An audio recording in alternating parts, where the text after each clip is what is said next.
Net so voor 'n verkiesing hoor ons gereeld van die groter partye. Daar is al honderde partye geregistreer vir die jaar se verkiesing en dit kan oorweldigend wees om al die ander kleiner partye te sien. Karen Ann Nel is hier om te help. Sy is 'n navorser en joernalis met meer as 18 jaar ondervinding in die mediabedryf en gaan seker maak ons verstaan die rol van kleiner partye voor die 2024 verkiesing. Karen Ann, welkom terug. Baie dankie, Minkie.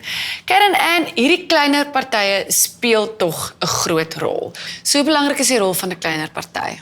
Ons weet hierdie verkiesing gaan 'n baie tight verkiesing wees.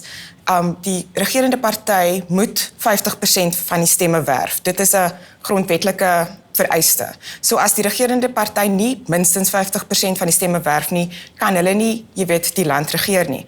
So as 'n party byvoorbeeld iets in die 40% kry, maak hulle dan staat op 'n kleiner party om daardie oorgrote meerderheid te kry. Omdat ons grondwet bepaal dat die regerende party 50% van die stemme moet werf om te regeer.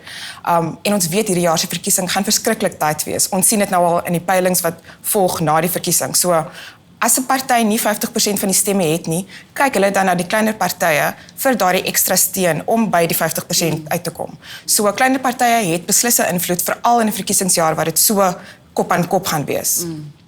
Is dit moontlik dat een van hierdie klein partye 'n verkiesing kan draai? Beslis, Minkie. Kleiner partye speel beslis 'n rol en kan beslis daartoe lei dat 'n party kan wen of verloor. As jy kyk na hoe ons stelsel of hoe ons regering saamgestel word, die regerende party moet 50% van die stemme werf om te regeer. En daai mag word dan geskuif na kleiner partye se hande wanneer hulle, jy weet, kan bepaal wie wen of wie verloor. So hulle het beslis impak en invloed en mens moet hulle nie onderskat nie. Dankie Karen Ann, is altyd lekker om met jou te gesels. Dankie, Minkie.